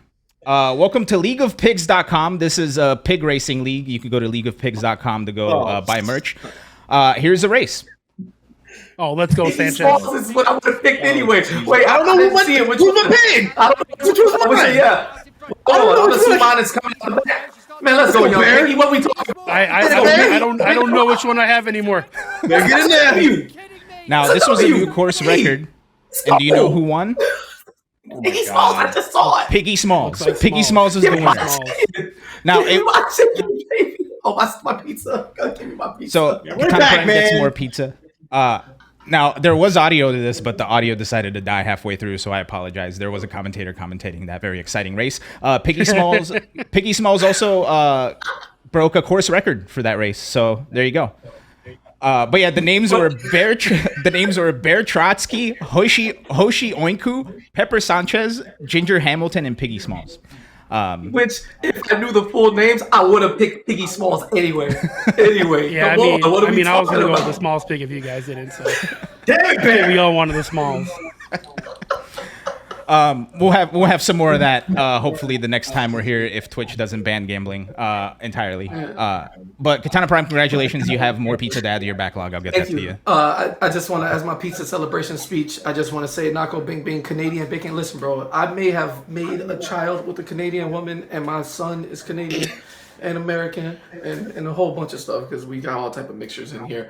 But don't ever disrespect me, right? I'm an American from Miami, Florida, Dade County 305. Canadian bacon is bullshit, and you will never catch me eating that. And seals, that shit's just ham. Of course, I will have bacon on it, baby. I always have bacon on my pizza, so it's lit. Thank you very much. All right. That's our time. So before we go, I want you guys to plug your stuff because I am super appreciative of you guys coming to hang and just, shoot the shit. This was unbelievable. I can't wait to do it again if you guys are up for it. Katana Prime, you first. You're the winner. Plug your stuff. What you got going on? Where are you at? Yeah. So I have the same name literally everywhere. So if I'm on it, it's there. I just want to plug like all the goats. Rumbleverse is a fantastic community, so you should be following Auto, Tubo, and a few more people like R Realistic, Sykin, Seth, LOL, Shinlad, Triumph, Wheels, Nikki, all like if they're involved in fighting games in any capacity, you should be following them playing Rumbleverse because we're all really fucking good at the game, no matter how much we complain about being bad at it. All right, that's all I gotta say. Thank y'all so much, man. I appreciate you, obviously, Elon, for having me, and I'm down to do this at any time, boss. Just let me know. Hell yeah! Now stop beating me up in Rumbleverse, you jerk. No. Okay, fair enough. Automattock, plug your stuff, will you? Where are you at? Where can we find you? And where can we find all of your amazing resources as well?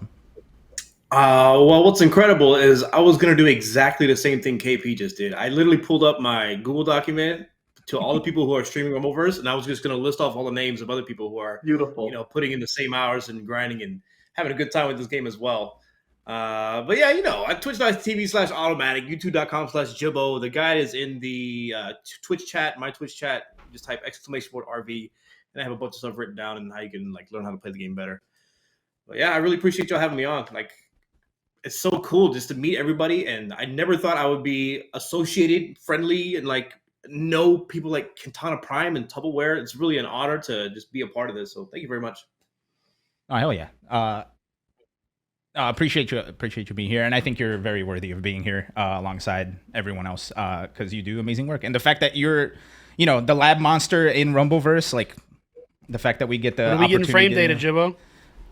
Where's our frame data, dog? Air miss 19 to 20 frames, I think. I think it's pretty hard to get frame data in this game, to be honest, because we don't know what the latency is and all that stuff. So yeah, it's unnecessary. I think the only thing we should know is roll cancel as soon as the invincibility runs out. For sure. That'll be a good number to know. But other than that, you don't really need it. It's fine. I have a feeling they're gonna go over that kind of stuff in the next week's stream. They might go into I hope they do. Behind the curtain kind of stuff, how things work when you take off all the cosmetics of the game. Oh yeah. And last but certainly not least, Lord Tuboware. Where are you at? What you got going on? Well, just like KP, you can just Google Tuboware and it'll literally bring up all my shit. I'm Tuboware on everything except for TikTok. I am Tuboware RV. You can find me there. But I mean, like these guys have said, yeah, Tuboware RV. I mean, to be fair, you can change it like every 30 days, but yeah, that's who we are now. I'm like via Street Fighter 4. Anyways, No. You went all in. You went all in on Rumbleverse. You made the account, and you were ready for just only Rumbleverse. It's over. Dedicated. Yeah. It's only RV for life, basically. But yeah, you guys can find me on at Tuboware on everything, and just everything these guys said. Shout outs to the homie streaming the game, playing the game. My boy Kinder Party actually just had his car stolen. So if you guys want to hit up Kinder Party and watch his stream and maybe throw him a few subs, yes, please, help the boy out. Absolutely. He's twitch.tv Kinder Party. Like you'll find him there. But yeah, help the homie out. He's going through it. So the great King Genie. Yo, he's like King one of my favorite people to run into all the time in Capital City. He doesn't let up. He plays 055, bro. He's such a pain. He's wild. It's crazy. He's absolutely wild. All right, gents, I'm so sad to have to cut off the conversation because I feel like we could just talk all night. But we'll just have to table the rest of the discussions until next time. Thank you guys so much for coming on and shooting the shit and talking about a game that I think it's very safe to say that the four of us love very much. And I look forward to seeing all the reactions and all the crazy shenanigans that's gonna happen next week. All right, I'm gonna go outro this stream and everything. You guys have a good one. Later. Thanks for having us. Later. Yep. Thanks, guys. All right, that was Katana Prime, Tuboware, and Automattock. Man, I wish we could just go all night, but unfortunately we can't. We got time constraints here, limited time engagements and such. Dude, Keyman, man, thank you so much for coming on, and thanks Keats for showing up. Thank you guys for all the crazy and amazing work you guys do. I'm very appreciative. I cannot wait to do this again, for real. So, unfortunately, we don't have enough time to get into any of the other topics, but we will definitely hit them next week, because we got more information on Street Fighter 6 and how the training mode's gonna work. We got a bunch of stuff that we can talk about next week. So, before we leave, I'm just lining up here to see who we can raid. Man, nobody's online. At least on my follow list. Man, I'm sorry. Looks like we're not raiding anybody today, but that's all right. Okay, so ladies and gents, for those of you that don't already follow the show, if you enjoyed what you saw here, we do this every week. We're here talking fighting game stuff. This week we talked Rumbleverse because it's kind of fighting game stuff. You can go to BestofVShow.com to go see all our socials. We're trying to hit 1,000 subscribers on YouTube before the end of November, so we can fund a trip to Evo Japan. So please hit that up if you go to youtube.com/BestofVShow. We're also trying to get some subscribers here. We're trying to get some monetization so we can do bigger and better things and bring stuff like today and other shows bigger and better. So I appreciate you all hanging out. Thank you so much. This is, I think, one of my favorite episodes. This was super fun. I'm out of here. Again, keep tabs on bestofvshow.com for all the socials and stuff. Thank you, guys. Thank you, everybody that followed. Thank you, everybody that subscribed. I'm sorry if I didn't acknowledge it. The discussion was just too damn good.